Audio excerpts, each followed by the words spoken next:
O observador casual, o fenômeno dos OVNIs, no melhor dos casos, é confuso. É difícil separar fatos e ficção. Entretanto, existem alguns pesquisadores que trabalham diligentemente, tentando apresentar evidências concretas e científicas sobre os OVNIs, enquanto expõem as falsificações. Don Ecker, um diretor de pesquisas da UFO Magazine, é um desses pesquisadores. Os elementos que envolvem esse campo sempre atraíram toda a atenção da mídia, e isso faz com que seja muito mais difícil para os pesquisadores legítimos levarem o seu posicionamento ao público. Don Ecker acredita que um dos maiores problemas é que a mídia explora as histórias mais sensacionais, tal como a alegada autópsia de extraterrestres. Ecker sente que muitas dessas histórias foram fabricadas. Apesar das evidências encontradas, muitas histórias de OVNIs não resistem a uma investigação. Ecker descobriu alguns casos que não podem ser explicados, definidos como embustes, fenômenos naturais ou ilusões de ótica. Na verdade, algumas de nossas evidências mais convincentes vêm do nosso próprio governo. Em março de 1989, um operador de rádio amador de Maryland interceptou uma transmissão muito estranha do ônibus espacial. Era a voz do piloto da Discovery, transmitindo num canal secreto do governo. Houston, aqui é a Discovery. Ainda mantemos a nave extraterrestre sob observação. Esse não era o primeiro, nem seria o último encontro extraterrestre da NASA. Uma das histórias que tivemos a sorte de divulgar envolvia uma missão do ônibus espacial que ocorreu em setembro de 1991. A missão era o STS-48 e envolvia o ônibus espacial Discovery. Enquanto ele estava voando a aproximadamente 320 quilômetros acima da superfície da Terra, ocorreram uma série de eventos diferentes de qualquer coisa já vista no espaço sideral antes. A câmera do ônibus espacial capturou um objeto viajando tela acima, fazendo uma repentina e fechada curva à direita, logo antes de um segundo objeto voar através de seu curso original. E que tipo de nave poderia manobrar tão rápido? Minha especulação é que algum tipo de dispositivo tirado de Guerra nas Estrelas tenha disparado esse objeto. Por qual motivo? Não faço ideia alguma. Mas você verá quando o objeto faz a curva em ângulo reto, alguma coisa pisca na tela no ponto onde esse OVNI estaria. Agora, não existe nada que conhecemos no momento, com o nosso nível de tecnologia atual, que permitisse que um objeto como esse, sob controle humano, ficasse operando no espaço. Então, se não é uma coisa nossa, a não ser que seja um projeto governamental muito obscuro, então precisamos perguntar a nós mesmos: o que é esse OVNI? Eu sugeriria que existe alguma coisa ali muitíssimo estranha. Quando a UFO Magazine publicou a história do STS-48, um oficial da NASA afirmou publicamente na CNN que mais provavelmente a anomalia consistia em destroços de outras aeronaves ou água despejada no espaço. Declarações oficiais ajudaram a aumentar a confusão. Em certos escalões do poder em Washington, D.C., havia um medo real de que essas incursões pudessem levar a alguma outra coisa. Por mais louco que isso possa parecer, talvez até a uma invasão. Fomos capazes de explicá-los como embustes e identificações errôneas de aeronaves amistosas, fenômenos meteorológicos ou eletrônicos, ou aberrações produzidas pela luz. Todos os anos existem dezenas de milhares de relatos de OVNIs em todo o mundo. Então, com toda essa fumaça, existe algum fogo? Stanton T. Friedman, um físico nuclear, analisou todo tipo de fotografias e imagens de vídeo de alegadas aparições de OVNIs. Com a tecnologia moderna de hoje, não é muito difícil falsificar qualquer tipo de fotografia. Pode-se fazer isso com computadores. Vemos isso na TV o tempo todo. Mas isso não é tão verdadeiro para as fotos de discos voadores tiradas há 20, 30, 40, até há 10 anos. Friedman acredita que essas imagens mais antigas devem ser verdadeiras. Esta primeira imagem é de uma câmera de filmagem. Ela mostra um objeto branco em forma de disco movendo-se na tela da direita para a esquerda. Toda essa sequência mal leva 5 centésimos de segundo. Como as imagens foram registradas em 1952, a evidência visual é difícil de ser contestada. Nessas fotografias existem 2 vistas diferentes de um objeto que desafiam qualquer explicação. A primeira é de um objeto em forma de disco suspenso acima de uma casa de fazenda no Oregon. A segunda é do mesmo objeto de um ângulo diferente. Essas imagens foram examinadas por um laboratório de pesquisas e as fotos não podiam ser contestadas.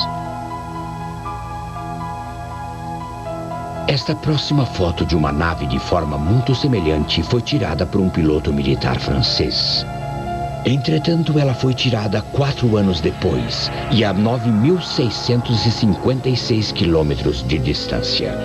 O conjunto seguinte foi tirado por um fotógrafo oficial da Marinha Brasileira. Esta ampliação mostra o contorno de um objeto acima das montanhas brasileiras. Pelo menos 50 empresas diferentes nesse planeta poderiam construir coisas com essa aparência. Mas eu sei que na década de 50, ninguém podia construir coisas com esse aspecto e que pudessem voar desse jeito. Alta velocidade, curvas fechadas, nenhum ruído, nenhum motor externo visível, sem asas, sem cauda. Se não foi construído aqui na Terra, foi construído em outro lugar. Com todas essas supostas evidências, não é difícil esquadrinhar as reações que algumas pessoas possam ter e as crenças que elas possam formar. Desde a primeira vez que o homem ergueu os seus olhos para o céu, ele tem procurado respostas para o inexplicável. Buscando ajuda nos céus, ele pensou: o que está além? Estarei sozinho? Recentemente, objetos misteriosos foram descobertos e removidos de corpos humanos.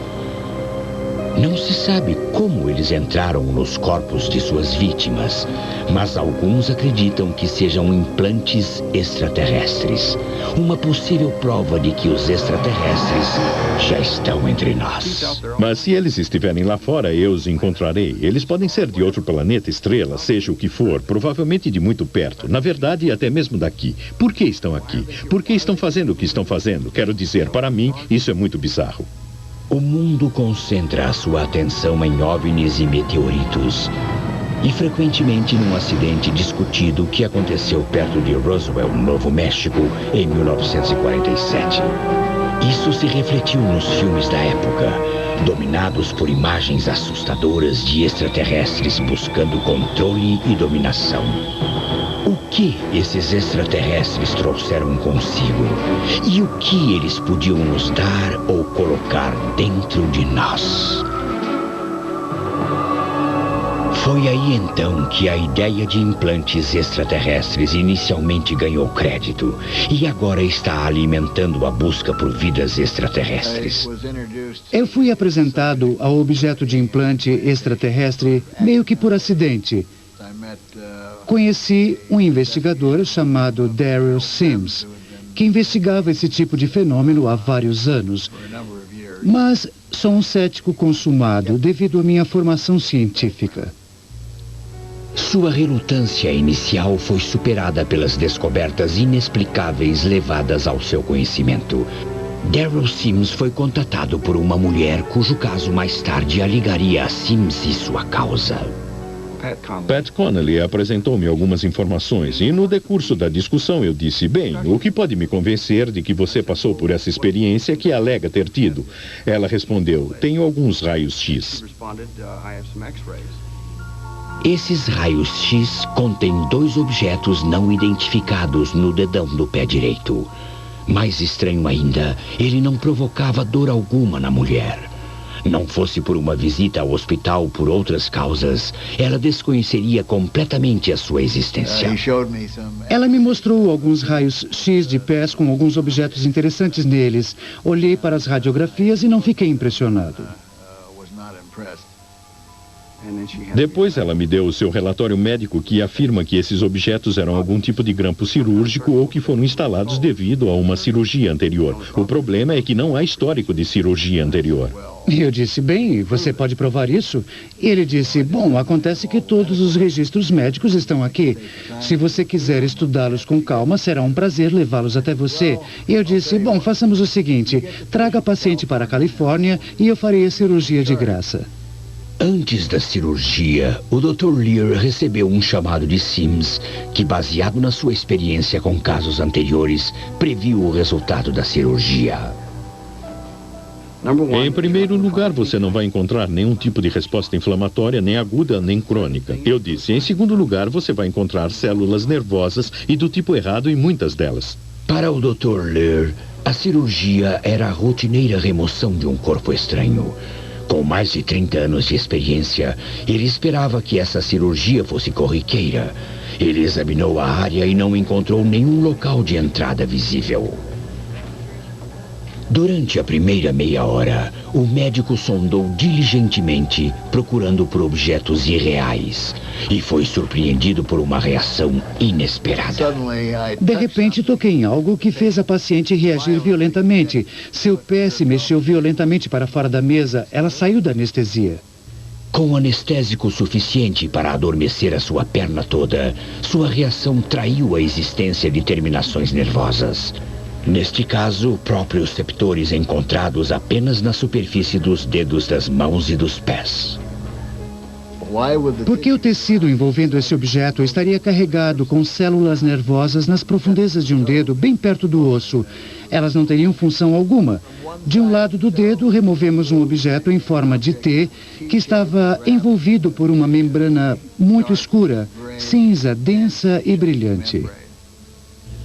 Numa extremidade, o objeto era arredondado como uma bala, talvez para penetrar na pele. A extremidade oposta tinha o formato de uma farpa ou anzol de pesca, permitindo que se estabilizasse no tecido mole sem se mover. Mas este era apenas o início dos eventos peculiares reservados para o Dr. Lear. Concordando em realizar cirurgias similares, a equipe cirúrgica descobriu um objeto idêntico na mão de um paciente do sexo masculino.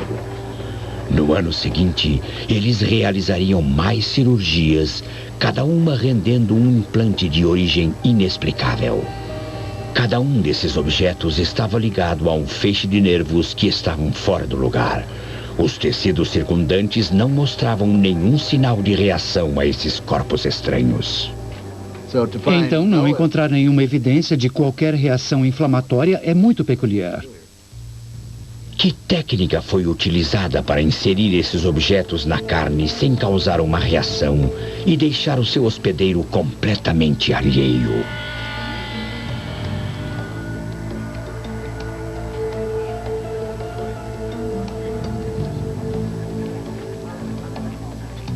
Entretanto, análises realizadas por laboratórios de classe mundial pouco fizeram para determinar a origem dos objetos.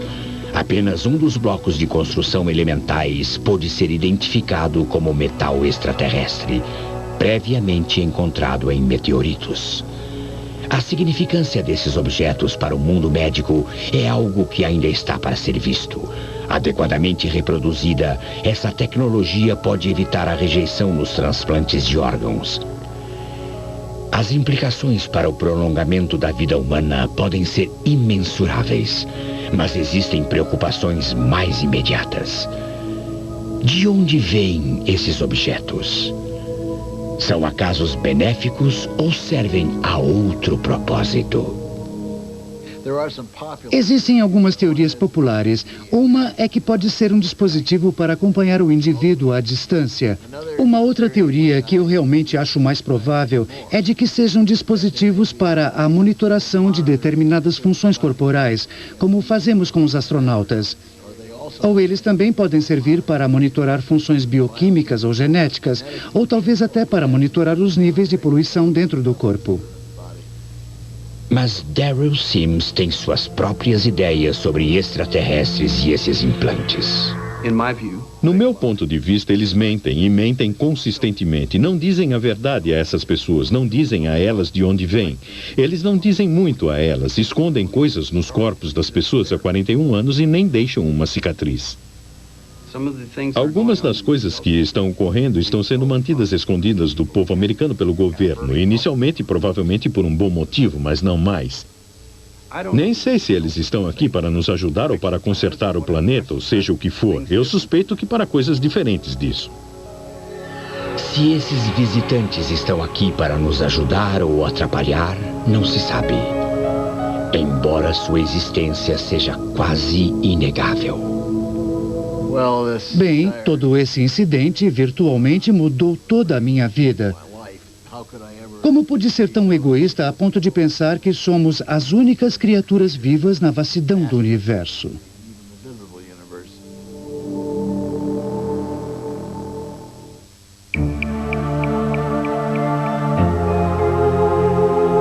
Versão brasileira, Tempo Filmes, São Paulo.